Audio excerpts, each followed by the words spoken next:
Hey guys, welcome back to the podcast. We've got Mary Poola from my local market here in Niantic, Connecticut. Mary's been really New London County mostly your career, or Southeastern Connecticut. Southeastern Connecticut. Broad.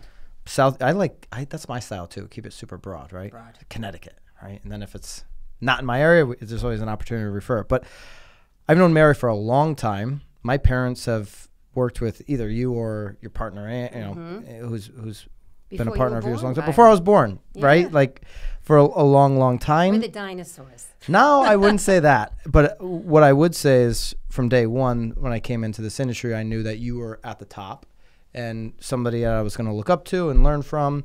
And you've been very gracious with your time, including this podcast. And I really want you to start, because anybody that's listening that doesn't know who you are, just start with who you are, how you got into the industry, why maybe you got into this crazy business of real estate. And let's just start there to get a little context of who Mary Poola is. Oh my gosh, how long is this podcast? I know. Well, we can go as long as you want. We're talking, I'm entering 34 years now. So it's funny because I was saying, gee, I wonder what we're going to talk about. But I have to kind of roll back time for that. But essentially, I entered real estate. It'll be 34 years ago this upcoming year. And I came to Connecticut grossly overeducated and underexperienced, like many people getting out of college. And I came to a new state to boot because I was from Long Island. Oh, most people, that's right. Once in a while, they'll catch that. Right. They'll catch that in my voice. Yeah. But and I came up to Connecticut, and frankly, I did a few of the conventional type jobs, just setting my pace, and it was much more limiting here than I expected, to be honest with you. Why did you make that jump from Long Island? Well, to I was initially? actually, I was engaged to a fellow working at Millstone, is the long and short of the story. Makes sense. And then I wound up here. So I left all of my spheres of influence, all my education after I graduated on Long Island, essentially. So when I came up here, I sort of followed the traditional college trend of trying this type of work. I was a political science, economics major, and I have a master's in public administration. So that and $1.60 put me on the subway, right? So I wound up in Hartford most of the time, and I was running around Hartford doing some banking work, political work, but kind of a combo of everything. And I wound up circling back many times, unbeknownst to myself, when I realized and stopped and assessed, into sales-related type positions. People would say, you'd be good in sales. And I'm like, wait a minute. I need to pay my college education. I need to have a real paycheck every week. You didn't see sales as no, not even on my radar. No, that generate a ton of money for the salesperson. And back in my generation, if you will, and I can't believe I'm referring to things in generation because a lot of my mentality is still youthful, but you're talking 3 different decades now we've crossed since, I came into the industry. Mm-hmm. And the strides and the changes in the industry are phenomenal. But when you dial back, 30 years ago plus to my job search, which was entirely different than today's, it was much more conventional. And we didn't have the resources to a large extent, other than one interview might lead to another interview and so forth and so on. Get a job. Right. So thinking back, many of the interviews, they'd be like, well, you might be good in this department or that department. And I'm like, wait a minute. So I was with a lot of personnel companies. And the long and the short of it is one of them placed me at it was an insurance financial-based company is essentially what it was. That sort of gave me the entree into, it was really sales-driven. I started to get my licenses in that arena. But I found the product a little dry, but more importantly, I found that they really pushed product, and that wasn't my style. I wanted to be able to feel good about what I was selling and working with people and be able to bump into them in the grocery store and feel good about the exchange we've had. So that propelled me into, essentially at that time, I say this affectionately, I called up George Boyer, who really was Mr. Real Estate back then. And I knocked on his door, so to speak, and I interviewed with him. And the rest is history. I took a small job within his organization, went to licensing school, got out, and then just never looked back. He was in Connecticut, obviously? George is retired. George actually was had one time 27 offices in this location, and then he of Southeastern Connecticut. Or the you whole bet, state? pretty much Southeastern Connecticut. Yeah, it was amazing. What's the name of that company? Boyer. And his son is still around today, doing more property management out of the New London Waterford area, from what I know. So it's amazing, and he was the catalyst to a lot of careers in this area, particularly people with this much experience in the business. If you talk to them, many of them were one of George's soldiers, if you will. Who did he end up selling to? At that time, it was it became bank merged with a company called Westledge, and then it went into DeWolf, and then eventually, yes. That's the one I always Dick hear DeWolf. about, and that's what they're referring to what he built. Exactly. He built, and then some of the spaces were filled. Yeah. When I talk to people that have as much experience as you in this marketplace, DeWolf comes up so much. Yep, it was DeWolf. And you know how things go with these offices and mergers, they can get a little interesting. But then eventually a lot of the space around here went from DeWolf. I think he basically sold out as well. And then Coldwell Banker stepped in to certain office spaces, even though they're more national. Yep. And like I say, the rest is history. But a lot of great agents were incubated with George Boyer's operation. And many managers still today that are prominent in offices were some of his proteges, really. So 34 years straight, right? No no breakups. No breaks. No vacations either, right, Mary? Minimal.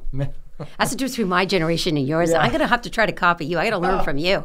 I do a lot of travel, but if you look at my taxes in the year, that's a lot of business travel. Oh, I got it. I'm going to have to work you work it how you guys work it. Come down to Naples with me. I'll show you exactly. See, that's what I'm talking about. Yeah. So there was no breaks. No. And you were with, in your eyes, somebody that was a leader in this industry. Yep. And I made very few changes in the industry. I didn't leap from office to office and company to company. I wasn't really a proponent of that.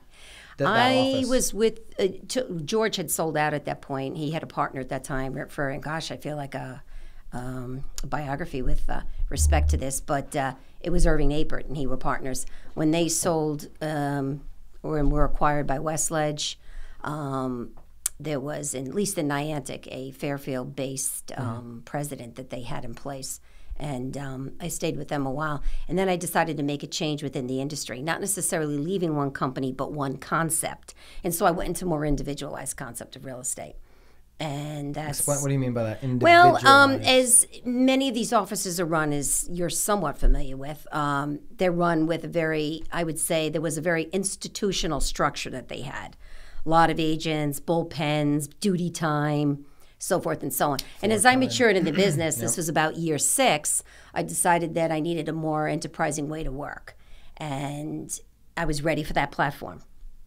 At that time, he's still around, but Dan Sperduto had opened and had owned a Realty Pros, which was a bit of a hybrid and the concept. So I went to work with Dan. He promised he'd bring his operation to Niantic, an office, and he did. And it was within 100 feet of the other office, if you will. And I worked with him for 13 years. Okay. And then the only reason that I spurned from that was when he decided to buy a franchise-type company, and he'll tell you this. And then he decided to go into ERA. And no indifference to them, but and now I just EXP. Well, he's actually exited from and sold his office, which was of ERA. As ERA, and correct? And now I think he's EXP. Exactly, as things go. So the process has matured somewhat, and the system has too. So, and then I became an owner, broker, and then you became an owner. You built a boutique, and you eventually sold your boutique this year. How many years in the boutique? I've been managing brokering. That's sort of a hybrid job as well for me, and in addition selling. So I never broke stride with that because that's really where my livelihood came from. Yep. Ownership, they don't call you a broker for a reason, right? As they say, you're broke because you're a broker because you're broke. No, it's a job. It's part of it. I loved aspects of it. It's a full-time job. I'm not sure in retrospect where I thought I was going to do everything, but I did. So I did that probably about 13 years. Is what I would say. And then just this year, June, we merged with Ravis, with whom you're with. Exactly. Essentially, yeah. And so Heritage was 13 years. Oh, closer to, all of that. Yep. All of that. Yep, all of that for sure. Okay. Yep. Still selling today. 100% Absolutely. Still selling. Lots of properties, by the way. We just did a cool little thing today. We brought up this Forbes article. Okay. And Nicole and I, we were talking about it. There was 13 different people that submitted information. Okay. Basically 13 agents. And the whole thing was, what is the one thing you would tell to a newbie, to a brand new agent on their way in? So you've got all this experience, 34 years. What's the one thing, maybe you would have done it differently in year 1. What's the one thing you would tell to a new agent? I don't think I could say to an agent coming in today what I would do different because I think the times and the industry are completely different. Okay. So to be fair to that, and I think about some of the stuff, it's almost laughable. because you must feel like you're talking to your grandmother in a way, because some of the systems and lack thereof that were entirely different. But that said, and I do. There's a lot of tried and true stuff. No question. Yeah. And there's basic fundamentals that you have to stick with no matter. I don't care all the technology in the world. I always tell people that are in this business, you can do all the tech you want, but you have to have touch. Yes. But with that said, I still do real estate teaching. And one of the big misnomers is there's this great flexibility with the job. Maybe for you, is you can do this all remote. No, I agree with you. There's not any flexibility. No, it's not. And you really need to be very committed and very self-structured to really, I think, propel in the industry. You have to treat it like a job, getting up every day. Whether you have a lot on the agenda or not, you have to create that agenda.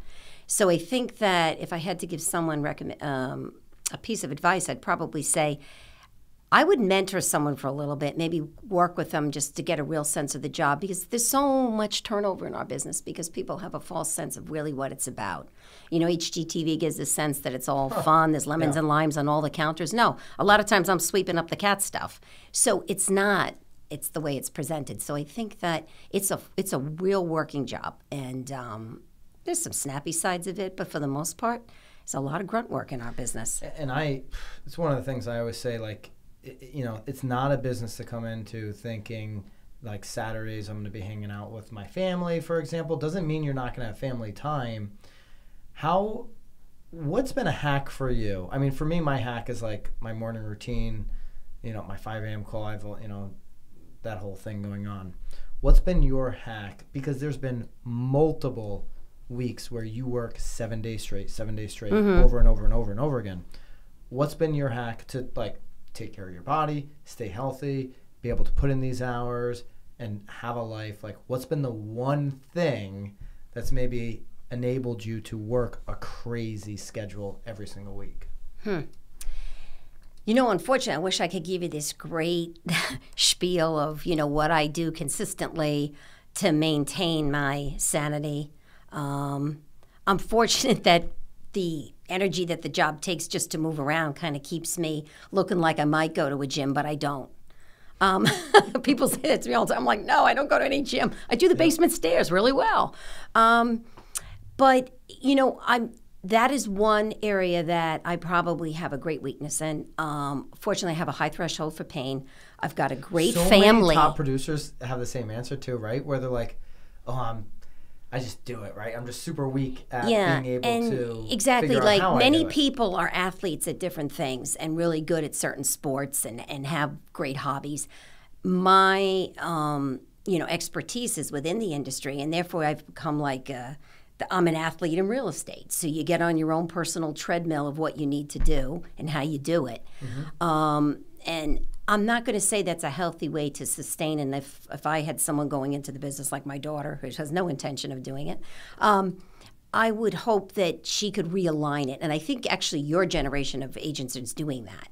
I speak to the millennial crowd almost. You have a different way of doing things. And I think, when you mentioned if you're a new agent, you need a mentor, which could be a team, could be a lot of, could be a coach, there could be a lot of different variations of having a mentor. And I agree with you. That's going to help you have some type of to get some balance in your life. In your life, some work-life balance.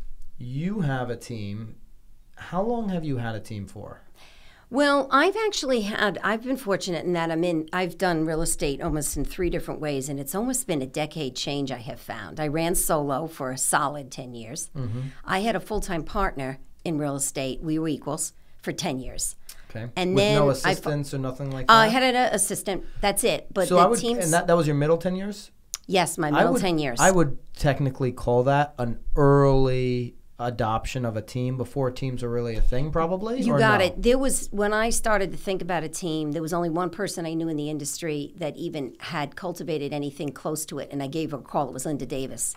Okay. And Linda's still around. I'll give her a shout out. She's a great gal, and with respect to that, she had started something smaller along those lines or had an assistant. It was like such, such edgy stuff. And I had a nice chat with her, and we talked a little bit, and we basically shared some information. There was nobody that I could pattern. Where Linda was the only one doing it? Like, gosh, I'm going to say probably in the mid-'90s. Okay.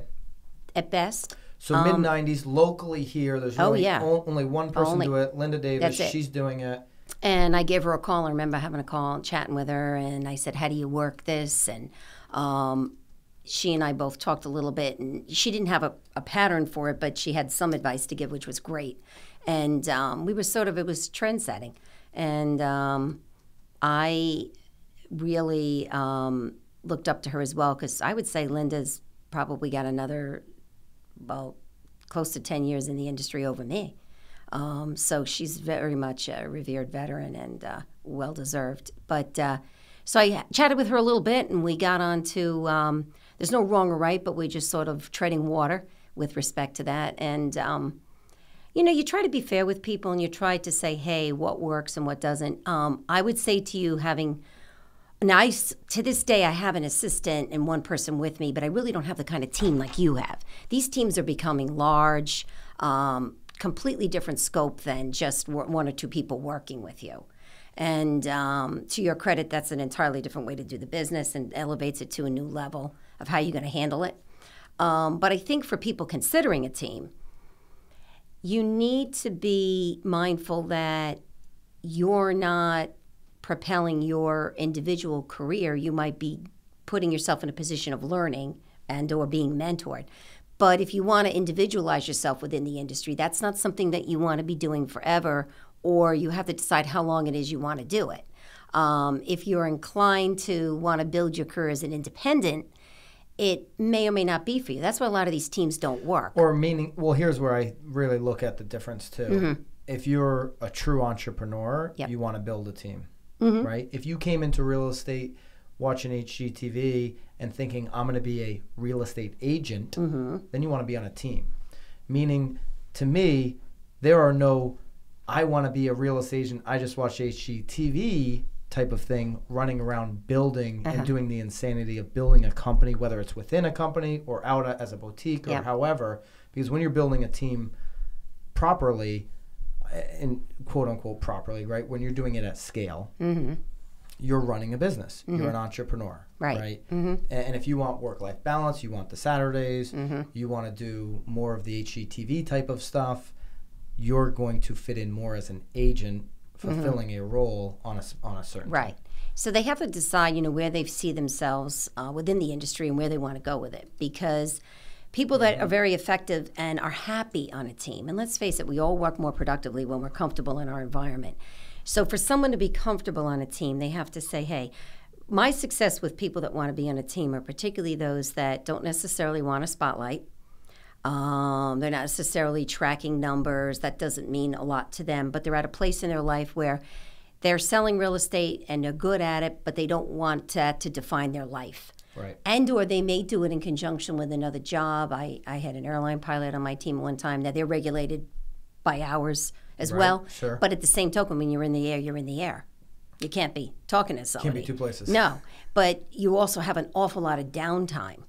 But to that particular career reference, a team can be very helpful because when you're not around, you're not around.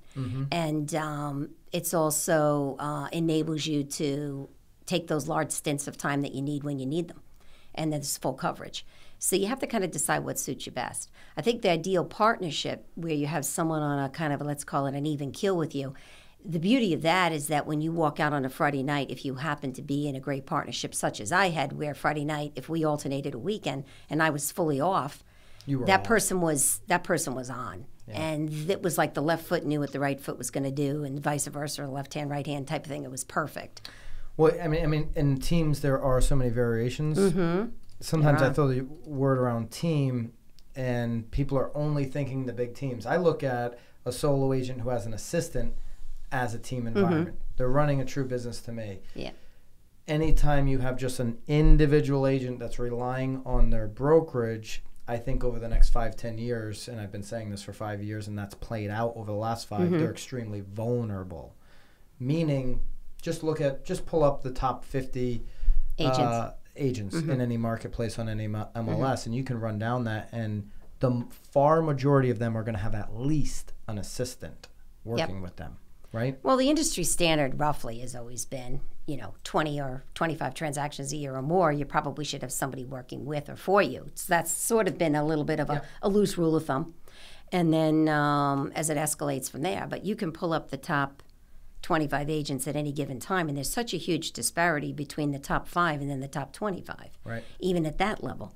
So that's something that, this industry is extremely skewered with that respect. So systems certainly are helping some of the agents that want to develop teams accomplish higher numbers and ultimately maybe hit higher goals. The beauty of the industry, though, always remains with people. They can find their happy place at whatever point they want. But it's an expensive industry to be a part of, too. And I tell people that. Don't jump ships. Don't leave your jobs, especially if you're teaching a real estate class and, they hope to be engaged in the business. You want to make sure that they understand that there's no 401k unless, you create it. There's no, matching fund. There's no dental health insurance, unless you buy it. You're really a lone man on a ship there, and you may have an umbrella over you for certain aspects, but you're going to pay for every bit of it as you go. And you, like Mary, you're a true entrepreneur. You've built your own brokerage. You've sold a brokerage. You've checked a lot of boxes in your journey, right? Yeah. Do you think a lot of these agents that are coming in brand new really need more education around that, around the fact that a lot of them are coming in, Mary, and they're not even realizing that when a manager is recruiting them, it's because they have a heartbeat and they get a bonus, not because they have some special skill set, i.e. 60 hours of class. An example, right? There was a new agent that I just met a week ago, and she's like, "Oh my gosh, so nice to meet you. I'm so impressed with what you're doing. I've been following. I'd love to join your team someday." And she's actually got recruited in our brokerage, right? And I'm like, "Well, I'm sorry, you can't join my team because our broker has a rule against that, right? Single agents can't join teams within the company. And there's other brokerages throughout the country that have that similar rule." And she's just dumbfounded because there's a lot of agents that are coming in confused by what being recruited by a manager means. Those managers are incentivized usually at $1,000 a head, whatever it is, whatever the bonus is in that brokerage structure, to recruit agents, where the agent is under the impression, because they're newly licensed and they don't know anything, that they're actually being recruited, right? That they actually have a special skill set to provide to that brokerage. Right. There's a certain naivete with it, yeah. Yeah, there's a huge naivete with it. There are a number which is incentivized by bonus structure to bring in more bodies. For example, Connecticut doesn't do really anything outside of let's get you ready for the test on the 60-hour class. Yep. Right? At least when I went through it and the experience that I have. They're going to get you ready for the test. But are they going to get you ready for the world that's about to confront you and smack you in the face? You're supposed to be an entrepreneur, right? You're not being really recruited. You should be interviewing the managers. You should be interviewing team leaders that can put you in a best position to succeed if you have the commitment and the accountability. Right. Should we be talking more to new agents about that? Well, I think there's a sense of responsibility that you should take on when you're speaking to agents anyway, in any level, to be honest with you. And fortunately, I've been on the board for years. I've done many committees. I've been exposed to different skill sets of agents besides owning, managing, and being a broker, which does give you a big scope of huge. And now that I think about it, when you present it that way, it's like, ooh, there's days you do things, and then I realize now, my gosh, how fortunate I was, because sometimes the task sounds daunting. But I think when you're very genuine with folks. I'm very candid. When we used to sit down, Annie and I and Bill, when we would get calls and people would say they'd like to join, specifically it was Heritage Properties for so many years, I would talk more people out of certain aspects than in. Of course. Because, we weren't designed for everybody's needs. And you have to be earnest, because what's the purpose of a turnstile real estate office? And part of our industry, people are job hopping and job shopping all the time. They're going from a blue and white sign to a red, white, and blue sign to they don't even know why they're changing. Yeah. And that's why I made point earlier, when I made career changes, They were few and far between, but they were with a purpose, at least at that time. So changing concepts, because the traditional form of real estate, like what is that word anyway? What's traditional? Real estate offices have changed so much, and to many brokers' dismay, it's not the profit center that it was either. Right. Because it's gotten so competitive. Yeah, margins have so really small. shrunk, yeah. And one of the reasons we did what we did, and I think did it well, was because we weren't relying on the ownership of the company to butter the bread. It was our own hard work and selling. Well, not only did you do very well, but let's just be honest, you were number one in your county for how many years straight? I mean, it was as long as we were. Yes, it was a long time. It was at least 10 years, yeah. Absolutely. So you built an extremely positive culture. I mean, you and it wasn't through like having just obscene a number of agents either. Let's put some context down for No, people. in fact, it was quite the contrast. We really had a higher level of productivity per agent, and that was the culture of the, if you will, the office. And that's why, to earlier's point of we just didn't recruit and say, hey, come on in so I could get 1 or 2 transactions. That wasn't the point of it. Yeah. I think it was an earnest byproduct, actually, of really trying to do as best you could by everybody involved. To be honest, was there any bonus structure in your none in your right? No. So I think that's a big difference too, Mary. No question, and it was a familial concept too, because we were a small family, if you will. We really took pride in that, and hence one of the reasons that we merged with Ravis. It's a family company. Business. It's a different level of family. You know, they got all kinds of cousins and uncles and aunts. That's a big family. But with that respect, you know, that's the key. If you can keep the family feel in what you do, even down to an agent level. You know, a homeowner almost smiles when you call them. You can text and email all you want, but when you call, especially generations, there's difference. You know, they just love that. You can hear a smile over the phone. You definitely can hear a smile. But you can misinterpret smiles over text. Correct. Right? Big deal. Yep. Which is why, to my dinosaur point earlier, you know, don't lose that touch, because no matter how techy the world gets, and man, you're on the rise with that, it's still the basis of our business. We will never be replaced. And Mary, you'd be so like if you came here between 9 and noon one day, and you saw young agents under the age of 30. What are they doing at 9 o'clock? Sam knows. They're role playing and reading scripts every day at 9 o'clock. That's so interesting. It's interesting, but it's just what's worked for decades upon decades upon decades. If you know what to say when you meet a prospective buyer or seller, you're going to have far better chances than if you're just making it up on the fly, right? And that could be face-to-face. That could be over the phone. Yep. I mean, that could even be driving a conversation all the way down to text. But if you don't start with the role play of how you're going to get it face, you're just not going to be a professional salesperson. I'd love to get your thoughts on this. We talked about the entrepreneur thing. No, we can get into role play a little bit. I'd love your thoughts on role playing. Did you use scripts or role playing at all? No. Nothing. Never. I am extemporaneous from my toes to my head. Picturing that coming. No, not. In fact, I'm smiling through your recitation on that, because I'm thinking, wow. Now, to your point, I mean, people should know what they're saying. But let me tell you, this is part of it, though. They need to get out, meet and greet. Do the butt-kicking open houses. You'll make mistakes. You'll say the wrong thing. Absolutely. 100%. And then you'll say it right. But here's the thing. You have to be natural. You have to say it how you feel it. As the moment indicates, you should say it. And not necessarily like go into, script B. Well, let's hope you can apply it. 100%. You have to be able to apply it, Let's hope you can apply it. 100%. Yeah. Let me ask you this. Do you think too many people in this industry, and we know the failure rates, everybody... You might know that. What is the failure rate 88% before your 4th year. See, it's getting worse every year. This is not good. So the failure is extremely high. Do you believe too many people come in, and we talked about the entrepreneur thing, not realizing they are a salesperson? Do you consider yourself, Mary, a salesperson? Absolutely. Right? Absolutely. I think, and I do believe that's something that's missing with probably more of the, whether they're young or not, the inexperienced agent coming in. I'm coming into real estate without the realization that I'm a salesperson the minute I do that. I need to sell. I need to have, the way I speak to a client or to a prospective lead needs to, whatever, if it's a lead, I need to generate an appointment. Which means I'm going to do check closes. There are going to be there's going to be sales languages. Sales, whether you've used a script or not, Mary, there's a lot of sales language in the way you close on a lead for an appointment or on a client for a listing or whatever. There's going to be a lot of check closes that you're naturally doing, and they may not have come from a script, but they came from years of experience. Right. There's too many. I mean, we had a new agent that was like, oh my gosh, I didn't realize we were going to be cold calling. Are you serious?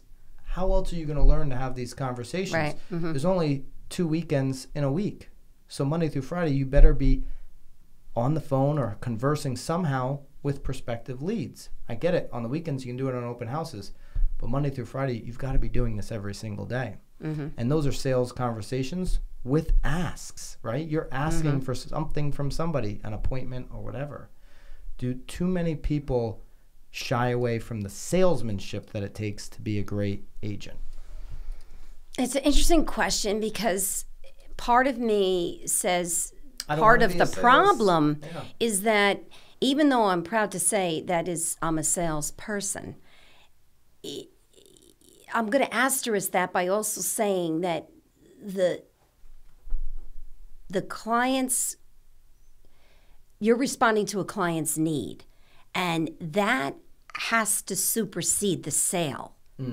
So even though I have to label my career in some regard, I'd rather say broker, sales, however you want to define it, fundamentally, we're salespeople. But the essence of excelling at this is not accentuating the sales portion of what you do. That will come when you learn to care, when you learn to listen to what the customer needs, and then you apply all of that.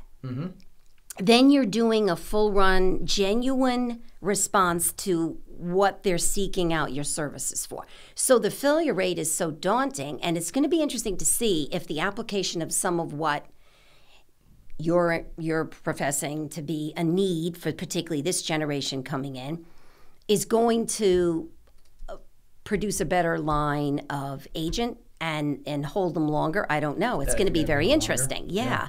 Clearly, there's a wave in every industry. You're going to get people like myself that, statistically, how long are they in the business? 40 years, 45 years, and eventually they move out. How are the new ones coming in? How are they training? Real estate still invites many walks of life. We see a lot of people coming in the business that have retired out of another business. There's still a good portion, probably 25, 30% of them have left one job or decided to retire out of it. They're still young. They want to go into real estate. Sales is not for everybody. That's part of the problem. The state of Connecticut and many others, they make licensure relatively easy, and it's a high licensure fee we pay, so it raises their coffers every year. So the requirements are 12 credits every 2 years. That's the easiest part about the industry is getting the license. But then you have to prove yourself. Yes, you're a salesperson, but you're meeting a need. And yes, it may be selling the product, but unless you can combine those variables, you're not going to succeed at it. Because if you come across as just a salesperson, that's the last thing somebody wants to deal with. 100%. We're down there, Great salespeople don't ever come off that way. Correct. You know what I mean? Once people, when they're disarmed with that and they realize, hey, this person is trying to do well by me, that's how you succeed. The greatest salespeople I've come in contact with that were, not real estate related, people selling me a product, did it in a way where they weren't salesy, That's right? Yeah. But they engaged, they asked a lot of questions. To your point, they listened. Yeah. That's the big one that just everybody, no matter what their sales position is, misses. Right. And in the end, they know you're a salesperson, but that's not really where, you need to shine, really. Because I think that comes full circle. And then eventually, as they say, if you're going to worry about that, it's going to come through. It's, you become very transparent. And that's why even agents, the diversity that we have of personality, you have to be yourself. I think there are basic tenets to the business. I think you have to have an application of professionalism. I do think it's easier for, I guess, an experienced agent, or I guess you don't have to be too experienced, but an agent with a big pipeline. So an agent with a lot of pendings, a lot of listings, I think it's almost easier for that agent to do what you're saying, be, someone that helps that client. Right, the pressure's 100%. The pressure's off that person, right? Because if you've got 20 deals in the pipeline and, 19 of them are going good and one of them is not, right. It's easier for you to give the best advice in that situation, whether it's good for your pocketbook or not, because you've got these 19 other deals that are happening. I think the problem and the failure rate and all this stuff, but the fact that the average agent does about 2 to 4 deals a year, if they're on deal 3 or 4 and it's getting close to Christmas, that's where ethics can become an issue, right? And some of the sleazy sales stuff, the reason people don't want to be called sales people can creep up. Right. Right? Right. No, and I think that's true of any business to an extent, but absolutely. And that's why it's so important when we're teaching the courses to explain people, don't give up the day job. Don't jump into this without the realization. Have a nest egg. Be prepared for these pitfalls. And what's super interesting, and I know you have the trends report, the Swanepoel trends report. We were talking about it before the podcast. The 2019 one, Stefan says in there, real estate is really the last entrepreneurial outpost in our nation that is truly 100% commission-based, right? I mean, think about all your friends in different industries. Probably none of them, if you're running your own business, you're basically 100% commission, but there's not too many people that have jobs or careers that are 100% commission-based. And not many want them. Not many want them. And actually, there's been statistics of recent whereby it used to be that private business owners could do better than people in a job with the pension and all that. No, that's changing because to own a business, to operate a business, the overhead, the lack of tax relief, everything that we have to do, double Social Security, practically all of that, has become and made these types of jobs less desirable, to be honest with you. So it's in some respects, even though we've brought people on, although our board level now, we have about 975 agents in our board, and we've been holding within 50 units. I think the highest I saw was maybe 1,200 in the height of the marketplace that we had on a board level here at Southeastern Connecticut at ECAR. But with that said, it's a harder job to really sustain. And I think that you're either going to see career people enter it with a very calculated, and I think you're already seeing a lot of that. I agree. You're seeing some of that, or there'll always be the percentage of people that are doing it for a secondary job, so it's not sweating on their brow. Do you believe? And there's certainly, Redfin is a believer in this. Certainly, there's some thoughts that Zillow could go this direction. Do you believe there will be more people in, say, 5 or 10 years that are maybe on a draw as a real estate agent and are, quote unquote, leaning more towards employee status with a draw and then upside on some transactions? Or do you think in 5 or 10 years we're still mostly, generally speaking, 100% commission-based as agents? I think you might even now see some type of a hybrid office again come into play, to your point. Maybe some transactional type company that comes up with a new, we spoke earlier about the evolution of the office that I was in. And now you have a concept out there where there is no office, correct? There's no brick and mortar. Well, and they're working from the cloud. Yep. Okay. So there's an appeal to a certain group of agents that way. In Europe, if I'm not mistaken, many countries use transactional folks Europe, you basically don't have buyer agents anymore in all of Europe. Exactly. And so there's so I do think we're going to see some type of change. I don't think it's going to eliminate the agent. I agree. I think that we're integral. Despite how good photography's gotten, I think there's also a downside to a lot of this. Yeah. People know things are photoshopped, there's pictures, it's you name it. I think people really need to see the product. There's a rare instance where someone might try to buy online, but I don't see that happening. There are still a lot of people that won't buy shoes online for $150 to spend $150,000 or That's $300,000. like me, Byron. I don't buy shoes online. Right. No. You know what I do though? I'll just buy 3 pairs and then you return send the them. other 2 back. See, that's a hassle for my generation Can't do that with a I house, can't though. get that whole thing. It's all mixed up, all the But do it or with a I'll get house on the either. phone and actually talk my way through the problem and see I'm done. But so that's where all my energy comes in. But that it's interesting. I definitely think there's going to be some change. I do see there may be a broker or somebody under a brokerage that says, "Hey, you work for me weekly. Doesn't matter what, this is what you're going to get for a salary. And I think there's a core of people out there that are always going to be appealing. That's going to be appealing. Commercial real estate, obviously, they pull that off. Like Marcus and Millichap, large multifamily commercial company like that. A lot of their agents are kind of on a drone. Not to say that that's the right answer for every residential marketplace, but as you see some of these disruptors come in, whether it's Zillow, what do you think the biggest, before me pontificating, what do you think is the biggest disruptor to the agent today? I've always said with progress is regress. And when you think about it, I didn't have email and all that stuff when I started. We barely had a fax machine. That's the truth. And when we did, it was the type that came in and it all bleached out in about 48 hours. So there goes records for 70 years. But it's interesting because you think about all the emails that go out, all the auto drip stuff, all this stuff that's supposed to be, cutting edge. But don't you think people are going to get sick of that and already are, and they're hitting delete before they even read? Already sick you got of, it. Yeah, so now what's going to take a substitution for that? I'm getting sick of text message, by the way. There you go. Now, so here you have it. So now what's become what was, what is, what's big, and then all of a sudden it gets to a point where it's overused, and then people sort of say, you know what, I'm sick of it. I'm sick of it. I don't even want to deal with it. Yep. So then you say, now what are we going to go back to? Is there going to be this new thing that comes out that we resort to, all of us in the industry? Not just our industry, but other industries. So it's going to be really, really interesting. Might we go back to having to pick up the phone? Because a lot of people say, you know what, unless I hear from them, it's just a zero to me.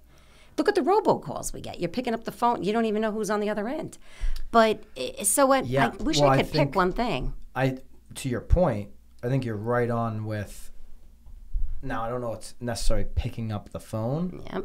But I think to your point of we always go back, voice to me is where we're going back to because it's faster than texting, right? So like I already voice to text all the time because it's just faster than using my thumbs. But literally being able to, instead of picking up the phone and calling and maybe saying, Alexa, can you get Mary on the phone? And Alexa makes the phone call for you and connects you when you're ready. Hey, we reached out to Mary, but her calendar says she's in a meeting. You didn't even get interrupted with the notification. She'll be her calendar says she'll be out of the meeting at 12:30, and we're going to connect you then. Are you available then? Yeah, Alexa, I'll be available then. And I think it's going to be a lot of voice activation because it's we value as human beings speed, which is why people went from phone call to text because it was faster than me playing phone tag with you all day. I leave a message, you leave a message for me back, and we're doing this circle. And that's why we went to text. But now I agree with you. I think it's going back to voice because it's just going to be faster as technology catches up. That's not 2019 stuff, but that's the world's our oyster with that. But I do see there is some concern, as I said. That you look at the paper. Very little advertising is done in the paper anymore. There's still some. They're still charging like there's a lot of it done. That's a whole nother story. Yeah. So you have that, but then you have, as I said, the email campaigns. You don't see the quantity of mail. Because I don't think anything is dead, right? Like I don't think advertising in the newspaper is dead. No. I think it's overpriced. Yeah. I don't think that email marketing is where we should be spending a large percentage of our time because open rates are 15 to 20% if you're pretty good at it, right? If you're just average, you could be down at below 15%. So should you not be doing it? No, you don't want to ignore 15% I guess of people. If it works for you, but it's also, CRS just did a whole breakdown on that. You have, it's the generations of people that are going to read a paper. There's certain generations that you have to appeal to them on a different level. Do you still market in the paper? I do some. I've dropped off considerably because I thought the return on it was pretty negligible. Because they're not bringing the prices down. That and supply and demand. The readership. I think that most people that are looking for real estate, not everyone, they're for the most part aligned with somebody. They're just not randomly plucking through the paper deciding they're going to buy. Yeah, I agree with that. So I think if they're receiving updates, they're in click with someone, they're going to get that information. So they know, for the most part, what they're seeing in the paper is not a singular representation of what's available. They know it's only a small portion. And if they randomly pick something and you get lucky and it happens to be that one, well, great. But for the most part, that route advertising every week or it's totally, it's very inconsistent in its return. So I think There are certain generations that'll flick the paper because they like to physically read the paper. But I don't think if they're really buying or selling that they're going to rely on that as a sole source of information. I just don't see that. Yep, I agree with you. What, over your experience, what's been the number one place to market? Like, and it changes all the time, but I don't know, if you were new right now, there's a lot of different ways to market yourself, right? There is, and I guess fundamentally for me and the people even coming in, I'm like, listen, I didn't have much of a sphere of influence when I started. It was very, very small. The old bullseye, they say, it was very small. I was a different state. I didn't have any family up here. I still don't. People thought I was born here after a while, and I'm not. No, not at all. It was amazing if I think about it, and we didn't even have GPS, so it was like, where the heck am I going? Montville Manor was a maze. I was like, I'm going to New York, Montville, Florida. I would do dry runs just to figure out where I was going so I didn't look like a dope. But my biggest source of business is still, to this day, referral business. Yes, because I knew that I was going to fortunately, and hopefully this goes back to earlier, if you treat people right, and many of my clients became real estate agents. So you lose some base there, or their kid became an agent. I mean, that's how long I'm in it now. So it's like, your kid became an agent? Okay. And that's great stuff. But it's referral. It's the name being passed on. And you get to a point where you're comfortable with that. It's not like I have to keep planting all these seeds. But what you want to do, though, is make sure that they know you're still in there. You're still a game player. And that's important. Is there a certain amount of time, a year, that you think someone, so you do a deal with somebody, it's a buy-side transaction. Is there a certain amount of touches, personal touches, a year that you think will cultivate that raving fan base that you've built, for instance? Do you have a number to it? I'd say honestly, and I think earnestly, with respect to how much really you think you could stop and do that, whether it's in whatever mode you choose, probably 2 or 3 times a year. Yeah. Is probably sufficient. And I think that, and if you mix it up a little bit, you might send out a card, or you might send out some type of marketing thing that they can retain. I've always been big about that. Whether it's a pot holder or a jar gripper. I loved my jar grippers. I had a grip on the market, and those hung around, and you still need a jar gripper today. Everybody needs a jar gripper. And when you think about it, people would laugh. They're like, I still have your jar gripper. And I'm like, that's awesome. And, it's, to me, something. So you mix it up just a little bit. You don't have to have something, because it's getting harder to mail stuff like that, too. So you got to find something flat, conducive to mail. So, but I think you can combine a nice blend if you're an agent, and figure out something like that. So, cards, calendars, all that stuff definitely have some shelf life.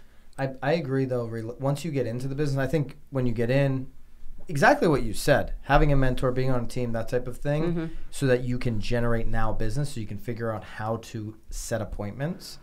But then as you build that SOI and you build out all your raving fans and your database, it's really about relationships. How do I cultivate more relationships over and over and over? Yep, and sustain them. And people want to deal with a player. Most people, someone that's consistent, and that's a good thing. But there's all these interrupters these days. I mean, you have people, as I said, the cousin got in the business or this or that, and you're always going to have to rekindle some new business, and you can hope for that.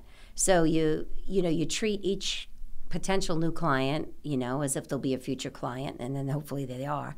And then a lot of these interceptors get into play today, too. As I said, the database changes somewhat because you have people that move away, don't care, age out. There's all kinds of stuff. So it can constrict, too, without sustaining it in other ways. So you have to keep up with your transactions, still, every year. Oh, absolutely. Yeah. To add to it. Work. Right, 100%. exactly. Yeah. And you do about 100 transactions a year. You following me. I know what you're doing, Mary.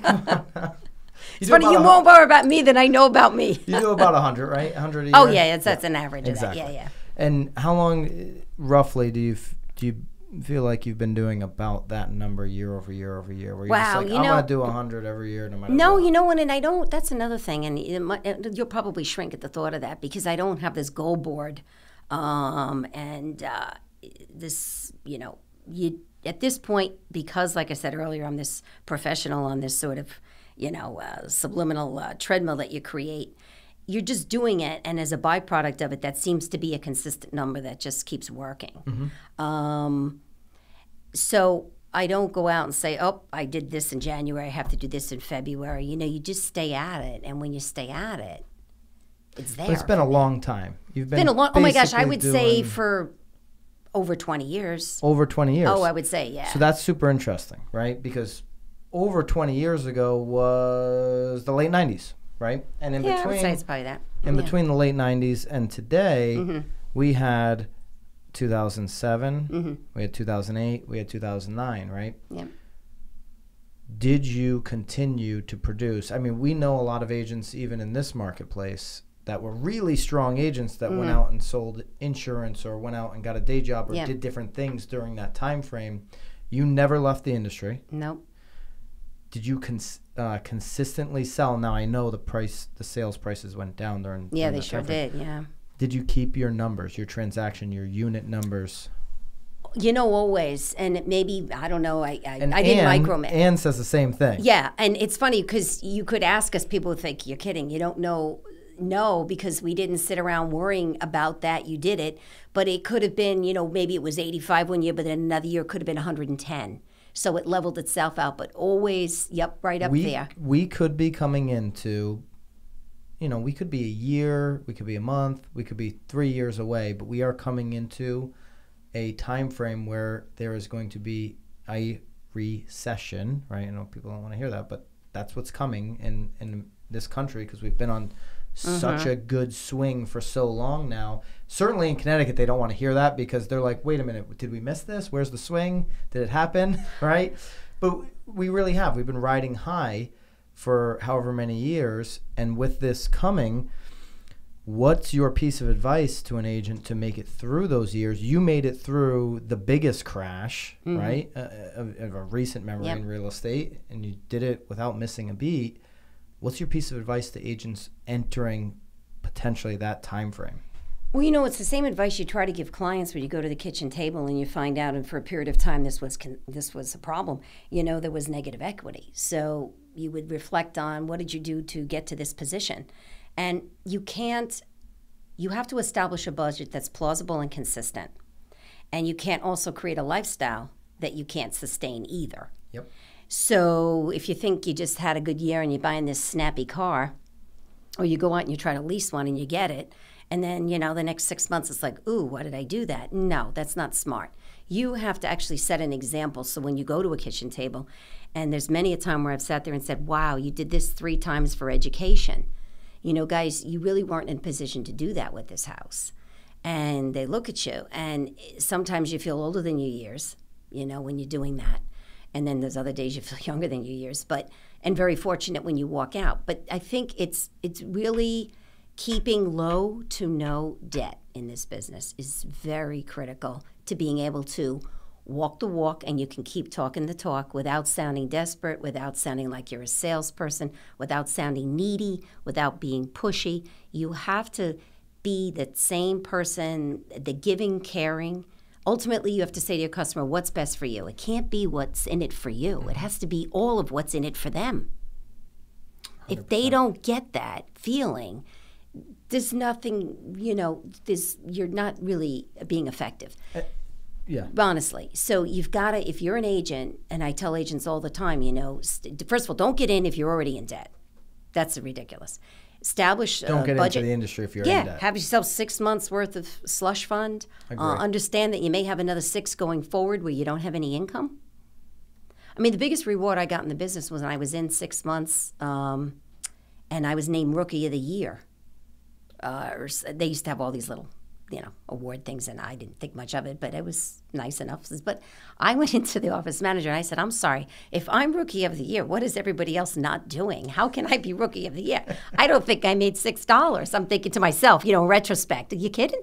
But the basis of that was a great reward because it was sort of like a reminder that, hey, so-and-so made this, like your mother thinks you're great, but really, let's put it in perspective. So you keep humble with that. Eighth place trophies, yeah. Yeah, it's like, come on already. And I was fortunate that way with some of the, but you also take a pause and you step back and you say, When I was working while getting licensed, I worked for George, and I used to take all the files in for escrow. And it was a great learning tool because I was able to look at the files of his top 10 agents at the time. He had his top 10.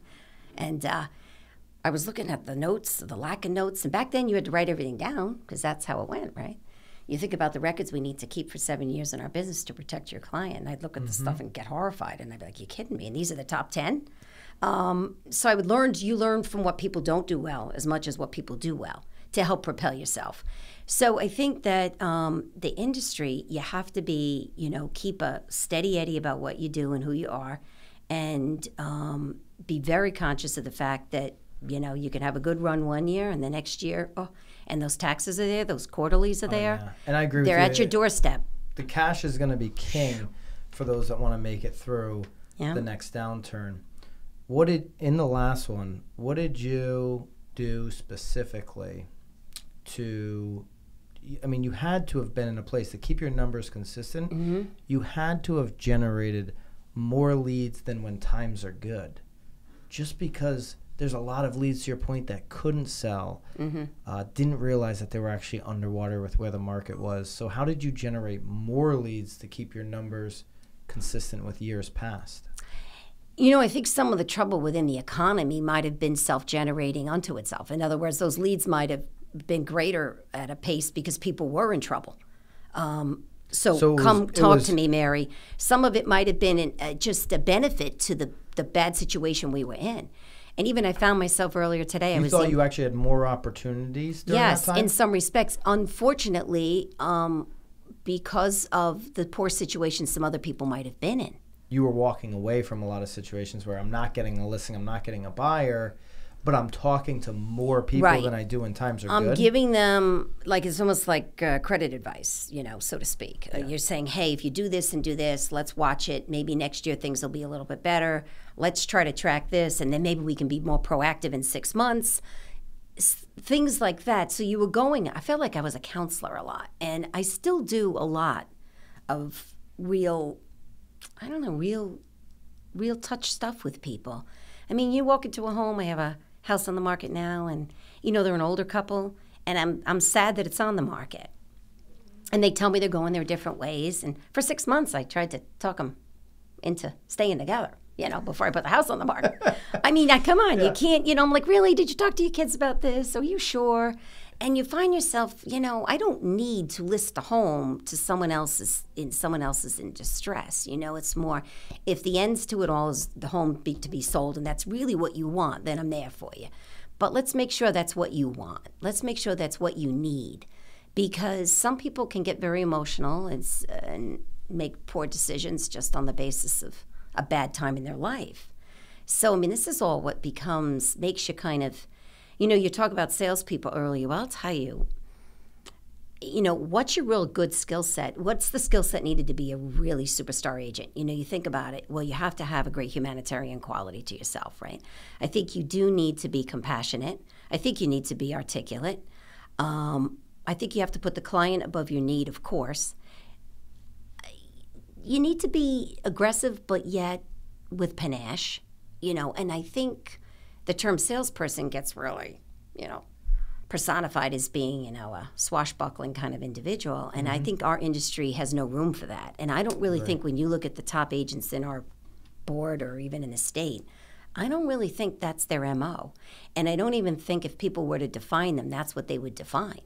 So I think when you really get to the heart of who's successful at this business, of course that word's always relative, but if you define it by transactions individually, sustaining longevity.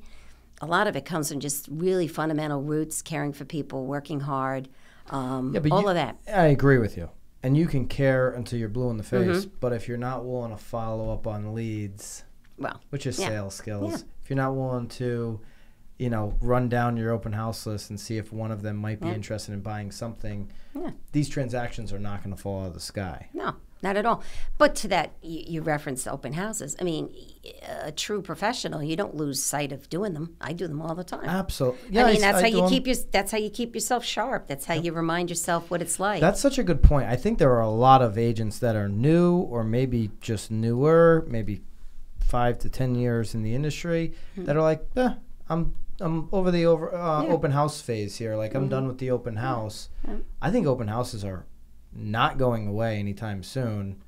Like, for sure not going away. It's one of the easiest opportunities for someone to come in without feeling any type of salesy, pushy stuff and just see the house. No question.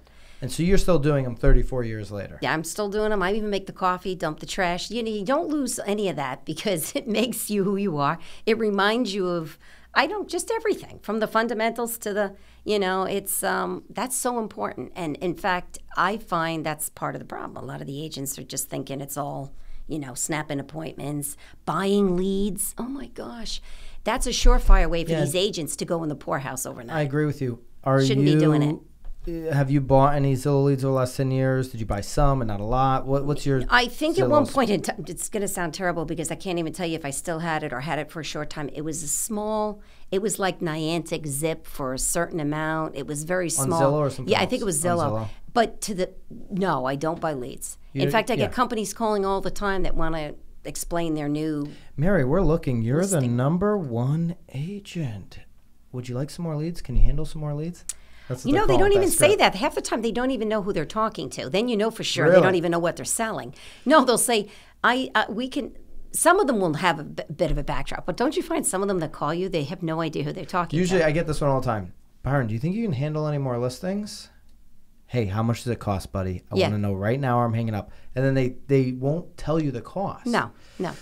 And I won't buy that lead. I'll pay a referral, as any good agent would. Yep. But I'm not going to buy leads. Why would I do that?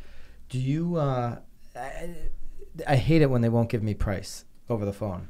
Do you give people commission over the phone, like right when they ask or up front before the appointment? Because there are a lot of agents that don't, and I see both sides of it. No, I hear your point. I find less people are necessarily asking that. That used to be a big question years ago, and I don't know if it's the speed limit that it's in their head. They just have it in their head, and they kind of know the industry standard. Well, most people know we haven't gotten a raise, and it's funny we talk about units and all. I think probably my stellar income days were probably pre the bust. Really, when you think about it. It's because, particularly to our market, Connecticut has not really Expenses rebounded. Has gone up. Exactly. Your presence in the industry costs more. If you did 100 deals 20 years ago. You're losing money now. Yeah.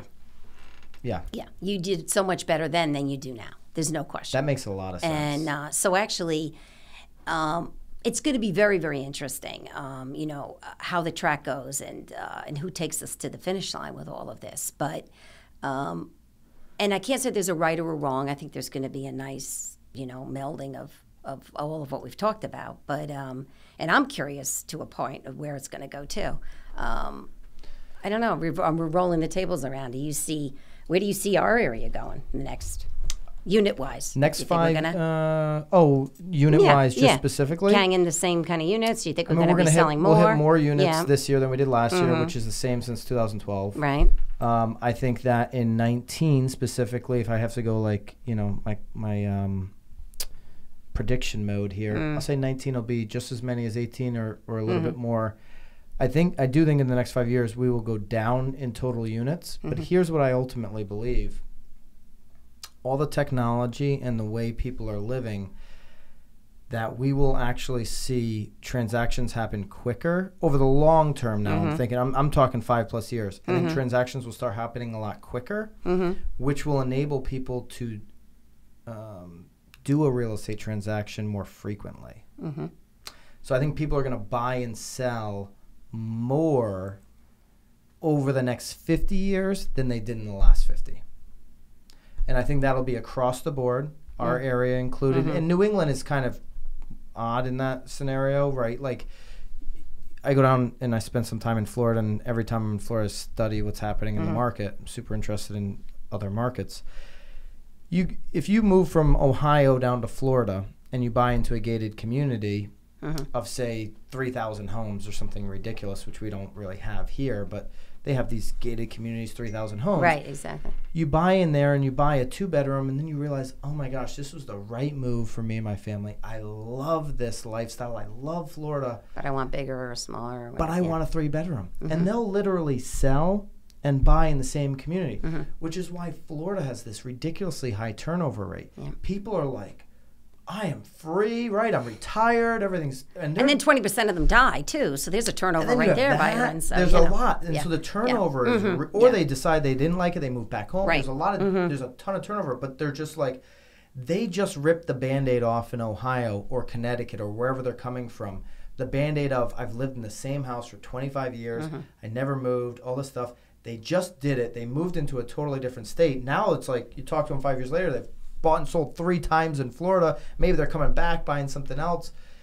I just think our younger generation is going to buy and sell because they're going to rent longer, unfortunately, right? And they're going to move they will for rent more longer, times. They're going to get used to that. I don't think you're going to have a situation long term where you see people staying in the same house for 50 years.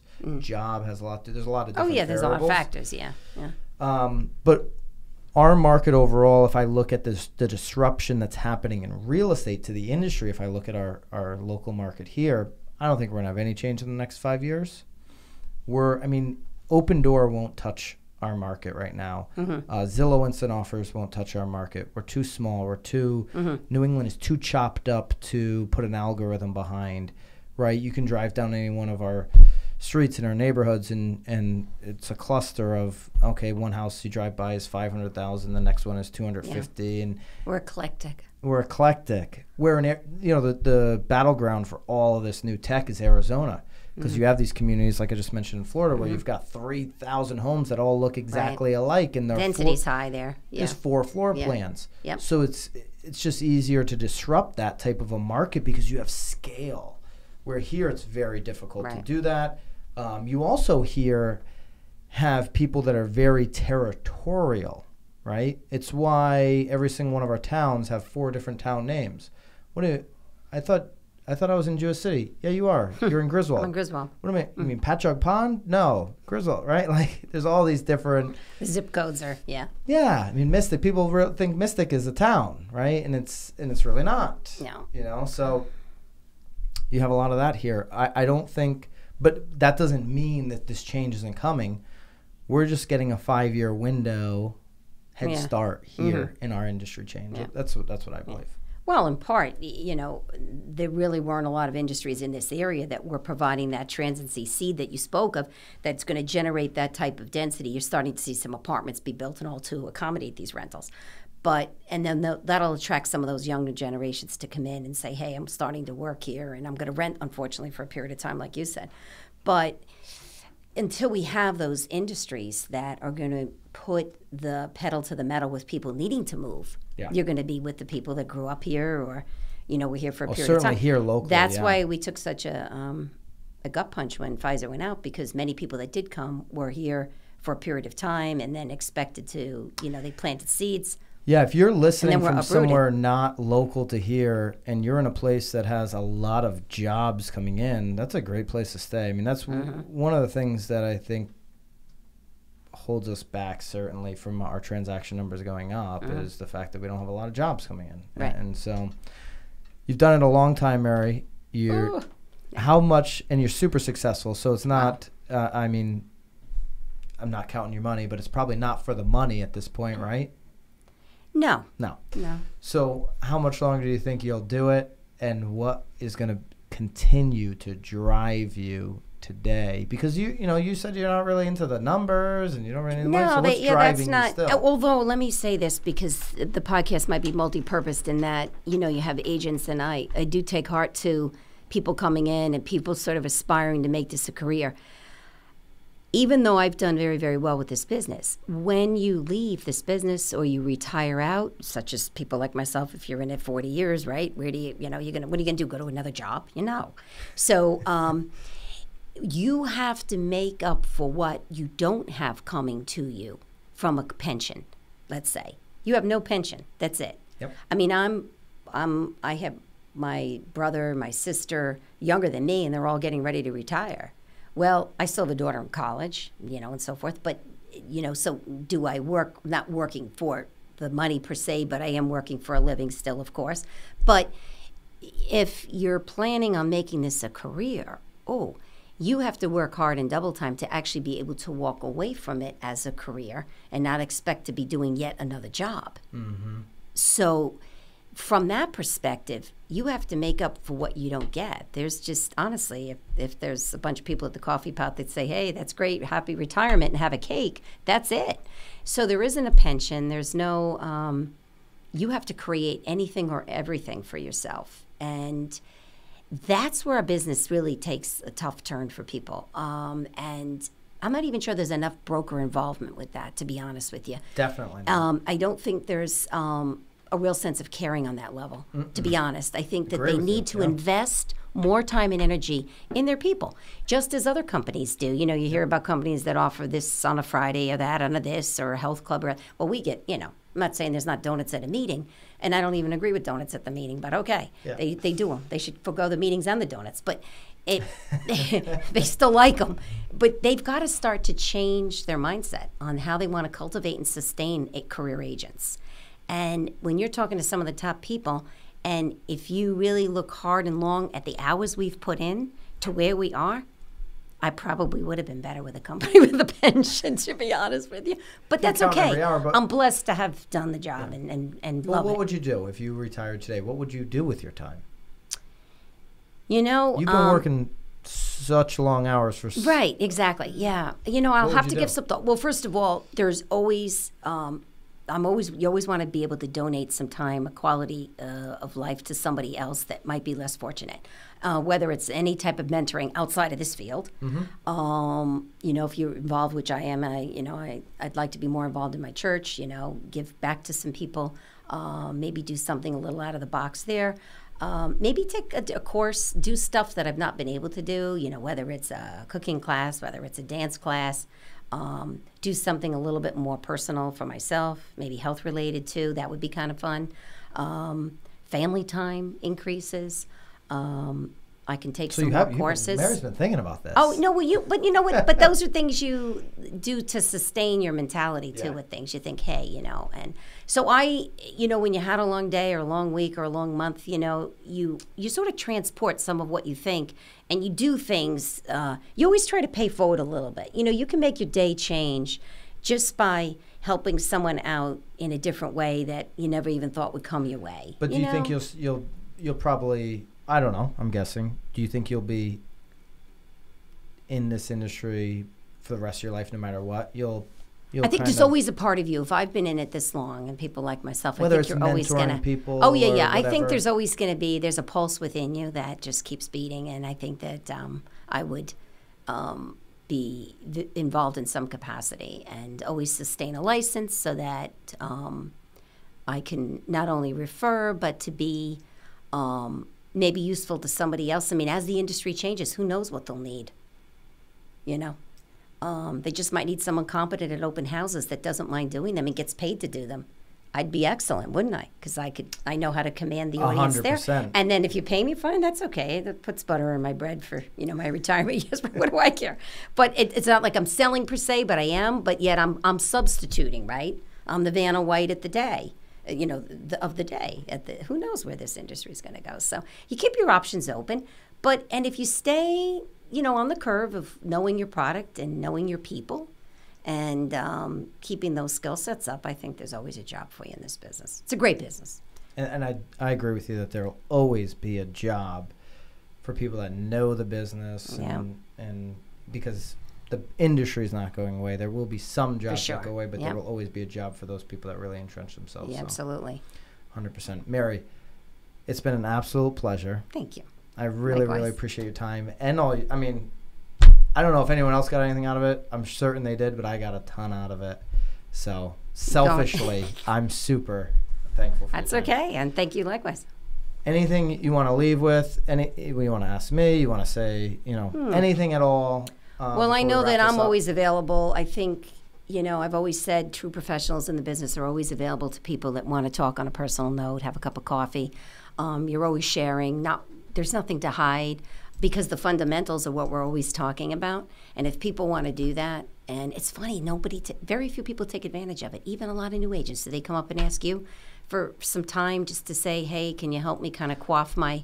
Way more people nationally, totally different state, Yep. will ask me opinions and questions and stuff. Locally, no. Right. And it's amazing. And, you know, they'll want to complain about this or that, but it's like, wow. You know, if you want to invest in yourself, I'm happy there to help. And I think it's, and I appreciate the reciprocity if anybody did the same. So I'm always there for that. And they're going to be surprised because there's no secret recipe. It's just a lot of hard work.